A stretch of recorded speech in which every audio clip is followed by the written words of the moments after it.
I'm just going to drop some facts on you real quick with some quarterbacks to go ahead and start week 5, and then some quarterbacks to go ahead and sit. And I'll give you some facts behind each one with why I think that is the case. Okay, so we're going to start out with quarterbacks to start coming into week 5.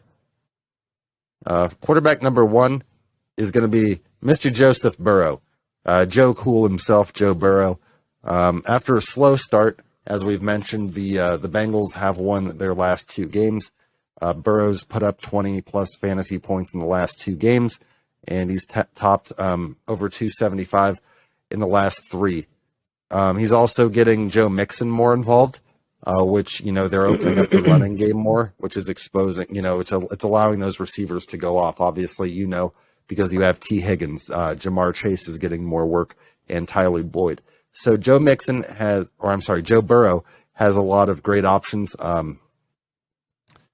And he's playing a Baltimore Ravens team that he's very familiar with and has had good success against. Obviously, the Ravens are usually a team that's got a formidable defense and you're a little bit scared of, but the Ravens haven't been that same scary defense that they've had in the past, and they've actually given up 8 passing touchdowns already this season. So not a great start for them defensively. So if you've got Joe Burrow on your bench, I would go ahead and start him in a favorable matchup this week. Next quarterback I have is Tom Brady. After a slow first 3 weeks of the season, Tom has gone off. Last week, obviously, throwing 59 pass attempts. The Buccaneers ran the ball 6 times. Tom basically did it all for him last week. So I don't expect that to be the trend going forward, but also who sits Tom Brady? If Tom Brady's on your fantasy team, like who actually even ever sits him? Yeah, if you were sitting Tom Brady, I've started him all 4 weeks so far. And, I continue to start that because, the moment that you put Tom Brady on the bench, he goes off. He had 385 yards, 3 passing touchdowns. He had 25 fantasy points. And let's talk about this. His matchup is a favorable Atlanta Falcons team that Tom Brady is 7-0 against the Atlanta Falcons lifetime. Tom Brady has never lost to the Falcons. I don't look for that to continue this week. Start Tom Brady if you have him. All right. Next quarterback that I have is Russell Wilson. Now, this wouldn't have been something I would have been saying a couple weeks ago, but he's coming off his best game after throwing 237 yards and 2 touchdowns. And he also started to run a little bit. He actually led the Broncos after Javonte Williams went down with the ACL injury. He led the Broncos with 29 yards rushing. So this was really the first game that Russ was actually being Russ. And I'm glad that we've already played him and gotten that out of our system. We don't have to see him again this season. Thank God. The days of us having to play Russ twice a season are over. So I continue to look for him to have pretty good success here going into. It seems like their offense is starting to come together a bit more now. It's exactly they've really started to gel more as an offense, which is definitely what they hadn't done. After coming off a really terrible game against us, where they only scored 11 points. But yeah, I look for them to continue. They are playing a Colts team this week that is not that great. The Colts have been good against the run, but they've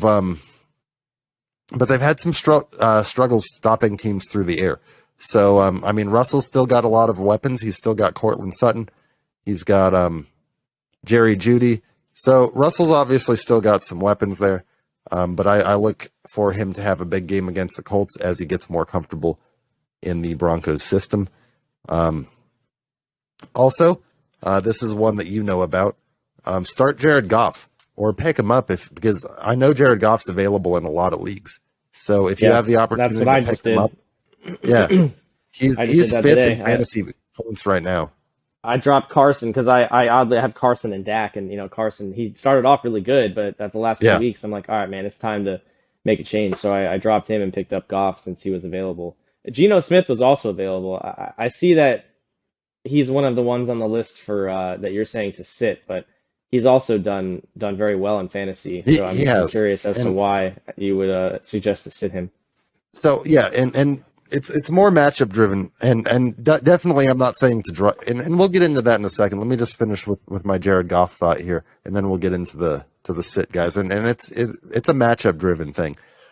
So Jared Goff, obviously coming off a game where he didn't have DeAndre Swift, he didn't have Amon-Ra St. Brown, his top receiver, who he loves to go to. So basically throwing to Hawkinson, his tight end. I mean, he had a great game. Ended up throwing for 4 touchdowns, over 300 yards. Jared Goff, 5th rated fantasy quarterback so far this season. Obviously, I don't know who saw that coming. I sure didn't. But yeah, I mean, if he's still available in your league, definitely pick him up. This Patriots defense, the Patriots are 1-3, like we've mentioned, and the defense hasn't been as good as they've been in years past. Outside of Matt Judon, they really don't have a lot of threats. I mean, Matt Judon's very good, but they've allowed the 9th most fantasy points, averaging 20.5 per quarterback this season. So I look for Jared Goff, who's already been producing well, to have another big game against the Patriots. So now for quarterbacks to sit here. Geno Smith is ranked 7th among fantasy quarterbacks right now. So he's been playing great, a lot better than anybody expected. So I know you were asking why sit him, and that is purely because of a tough matchup against the Saints defense this week. So if you've got Geno and you've got a better option, I would start that option over Geno this week. And, look for maybe Geno to get back on track next week. I'm not saying he's going to have an awful game, but the Saints defense has averaged giving up 13.2 points per opposing quarterback. So that's what, Wow. fantasy that's what quarterbacks are coming into and averaging. And remember, they limited Tom Brady to 20 points against them. Tom had a very rough game against them. I think he got like 9 points. So they've been playing very well, the Saints defense has, at least. I mean, their offense, Okay. not good, but their defense has been playing well. So I'm merely saying to sit Geno in, an unfavorable matchup this week against a tough Saints defense. Okay. But definitely, Yeah. if you have Geno on your roster, like keep him. Yeah, Like he's not pick up dropping by Geno. any means. If Geno's in the league, Geno's been exceeding all of our expectations. I would pick him up, but I Mhm. just wouldn't start him this week. I just don't think week Yeah, 5 is a it's like good matchup for Geno. if you have a second quarterback that's not doing, Yeah, not particularly great, it yeah, wouldn't hurt to explore other options yeah. like Goff or Geno.